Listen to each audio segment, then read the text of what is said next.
আবার এলো বিপিএল। হ্যাঁ, বিপিএল এর থিম সং এর এই কথার মতোই বিপিএল তো আবার চলেই এলো। নানান বিতর্ক, অনিশ্চয়তা, নাটকীয়তা, সমালোচনাকে সঙ্গী করে এবং এই উপাদানগুলি বিপিএল এর সঙ্গী হিসেবে টুর্নামেন্ট জুড়ে থাকবে বলেই প্রবল আশঙ্কা করছি। এবারের বিপিএল যে অন্যান্য বিপিএল এর চেয়ে আলাদা হবে, ভিন্ন কিছু হবে, বিতর্ক মুক্ত হবে, অমন আশা করার খুব একটা কারণ আমি দেখতে পাচ্ছি না। যাই হোক, সেটা তো অন্য আলোচনা, অন্যান্য ভিডিওতে এই নিয়ে আলোচনা করেছি, করব, সামনেও আরো করতে হবে। আজকের এই আলোচনাটা বিপিএল শুরু হওয়ার ঠিক আগ মুহূর্তে ফেভারিট র্যাঙ্কিং। এবারে বিপিএল এ শিরোপা জিতবে কোন দল? টুর্নামেন্ট শুরু হওয়ার ঠিক আগ মুহূর্তে 6টা দল যে অবস্থানে দাঁড়িয়ে রয়েছে তাতে ফেভারিট র্যাঙ্কিংয়ে 1 থেকে 6 নম্বরে কোন দল কোথায় তা নিয়ে এই আজকের আলোচনাটা। একটা তো বিপিএল এ নিলাম হওয়ার পর আমি একটা র্যাঙ্কিং করেছিলাম, বিদেশি ক্রিকেটারদের নিয়ে আলাদা র্যাঙ্কিং করেছিলাম, কিন্তু এই বিপিএল শুরু হওয়ার আগে ফাইনাল ফেভারিট র্যাঙ্কিংটা করতে চেয়েছিলাম একেবারে শেষ মুহূর্তে। কেননা অতীত অভিজ্ঞতা থেকে তো জানি যে শেষ মুহূর্তেও অনেক কিছু আসলে হবে। এক্স্যাক্টলি সেটাই হয়েছে। টুর্নামেন্ট শুরু হওয়ার আগের দিন কি হয়েছে সেটা তো আমরা দেখেছি।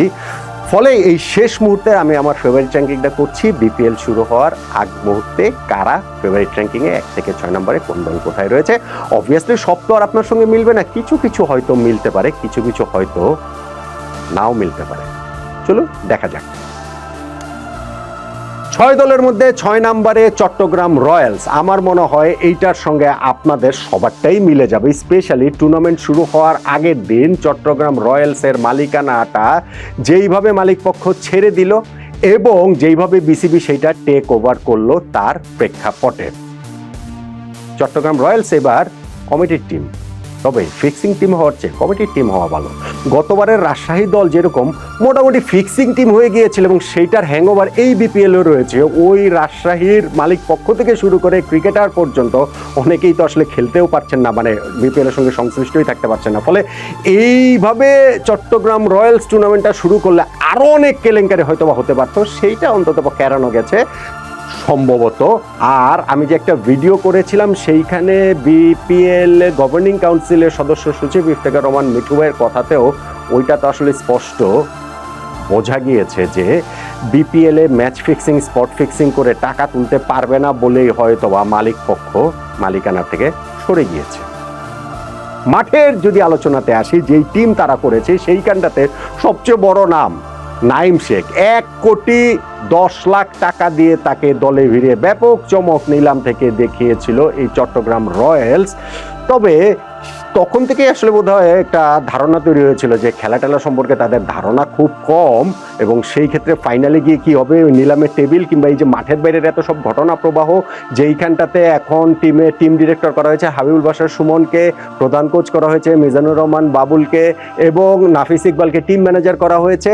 যেই টিমটা মাঠে নামছে শেখ মাহিদির ক্যাপ্টেন্সিতে, সেই টিমটার অবস্থা আসলে তথৈবচ। আমি যদি শক্তি দুর্বলতা এইসব নিয়ে আলোচনা করবো, 6 নম্বরে কেন রেখেছি আপনি দেখেন এই টিমটাতে ব্যাটিং বলতে আসলে কিছু নাই। নাইম শেখের কথা বলছিলাম, তার বাইরে মাহমুদুল হাসান জয়, শুভাগত হোম, সালমান হোসেন, জিয়াউর রহমান, এদের নিয়ে একটা টি-20 টিম কিভাবে হবে? আর হচ্ছে গিয়ে বিদেশি ক্রিকেটার নাকি মাত্র 2 জন এসে পৌঁছেছেন, বাকিরা আসবেন বলে প্রত্যাশা করছেন। ফলে অবস্থাটা আসলে খুবই খারাপ। তাদের জন্য 11 নামানোটাই দুষ্কর। ব্যাটিংটা এমনিতেই লোকাল কালেকশনও যদি ধরেন এই জায়গাটাতে বিদেশি ক্রিকেটার এনে অবশ্যই এই দুর্বলতা দূর করতে হবে, কিন্তু তাদের এই ব্যাটিংয়ের জায়গাটা ভীষণ রকমের নড়বড় বলে আমার কাছে মনে হয়। তুলনামূলকভাবে তাদের বোলিং ভালো, স্পিন ডিপার্টমেন্টটা তো খুবই ভালো, যেখানে শেখ মাহেদী হাসান এবং তানভীর ইসলাম আমাদের ন্যাশনাল টিমে 2 জন স্পিনার রয়েছেন। আরাফাত সানি অভিজ্ঞ, তিনিও রয়েছেন। আর শুভাগত হোমের কথা বলতে পারেন, তিনিও এই ডোমেস্টিক সার্কিটে তার অফ স্পিনে যথেষ্ট কার্যকর।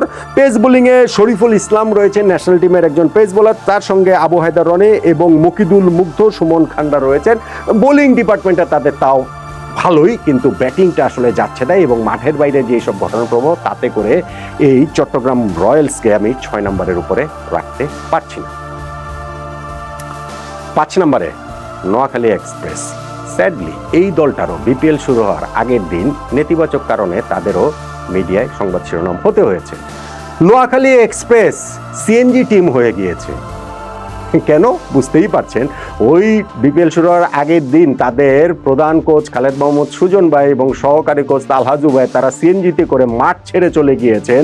পরবর্তীতে অবশ্যই এটা মিটমাট হয়েছে। সুজন ভাই তখন বলেছিলেন যে এই টিমে তিনি কোচিং করাবেন না, বিপিএল করাবেন না। পরবর্তীতে এটা মিটমাট হলেও আলটিমেটলি যে পুরো টুর্নামেন্টে নোয়াখালী এক্সপ্রেস এইরকমভাবে বিতর্কমুক্ত থাকতে পারবে আমার মনে হয় না। টুর্নামেন্টের মাঝখানেও এইরকম ঘটনা প্রবাহের মুখোমুখি আমাদের আবারও হতে পারে।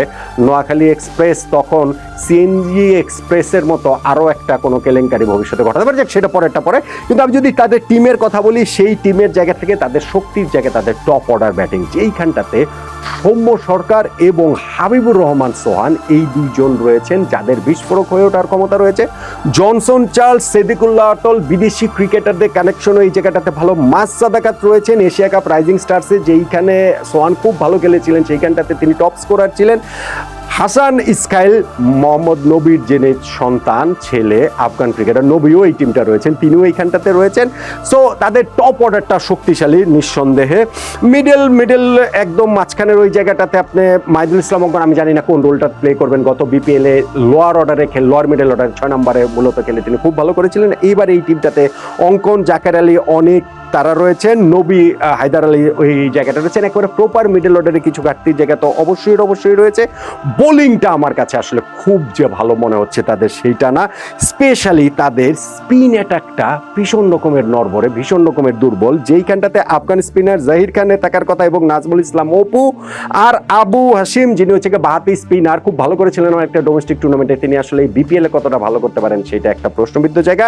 পেস বোলিংয়ে হাসান মাহমুদের সঙ্গে নাম আর রয়েছে বটে, কিন্তু ঠিক কনসিস্টেন্ট পারফরমেন্স কি আসলে মেহেদী হাসান রানা, মুশফিক হাসান, রেজাউর রহমান রাজারা দিতে পারবেন কিনা?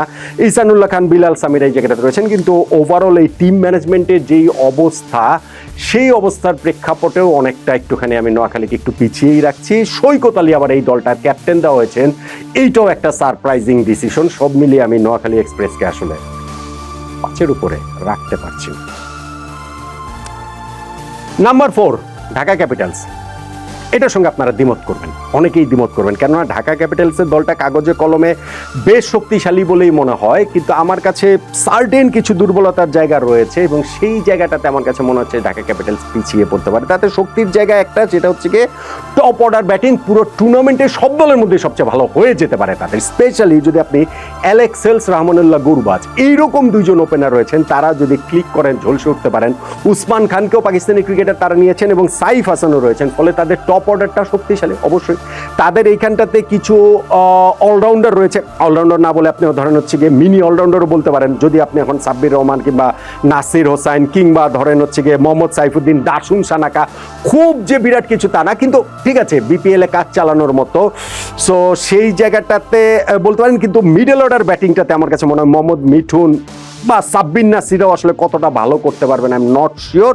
শামীম পাটোয়ারি ব্যাটিং অর্ডারের কোন পজিশনে? বিপিএল এর মতো আসলে আমরা দেখেছি অনেক সময় তিনি টপ অর্ডারেও ব্যাটিং করেন, এইখানটাতে তাকে কোথায় খেলানো হবে সেইটা অবশ্যই একটা বিষয়। বোলিং ডিপার্টমেন্টের কথা বললে আমার কাছে আসলে একটু দুর্বল মনে হচ্ছে। ধরেন তাসকিন আহমেদ এখানে পেস বোলিং এর লিডার, কিন্তু তার সঙ্গে মারুফ মৃদা আন্ডার-19 পেরিয়ে আসে এই পেসারকে খুব ভালো করতে পারেন, কিন্তু কাগজে কলমে অত ভালো আসলে আমি দেখতে পাচ্ছি না। ওডেন স্মিথও তাদের রয়েছেন এবং স্পিন বোলিংয়ে আপনি তাইজুল ইসলাম রয়েছেন, ইমাদ ওয়াসিম এবং জুবাইরুল্লাহ আকবরী রয়েছেন। ওইটাও আমার কাছে বোলিংটাও ঢাকা ক্যাপিটালসের খুব ভালো মনে হচ্ছে না। মোহাম্মদ মিঠুন এই দলটার ক্যাপ্টেন, টবি রেডফোর্ড হচ্ছে গিয়ে কোচ। ঢাকা ক্যাপিটালসকে আমি টুর্নামেন্ট শুরু হওয়ার আগের এই র্যাঙ্কিংটাতে 4 নম্বরেই রাখছি। 3 নম্বরে সিলেট টাইটান্স। এইটাও অনেকের কাছে একটু সারপ্রাইজিং হতে পারে। সোহেল ইসলামের কোচিংয়ে, মেহেদী হাসান মিরাজের ক্যাপ্টেন্সির এই দলটা আমি কিন্তু দেখতে পাচ্ছি যে কাগজে কলমে খুব ভালো দল।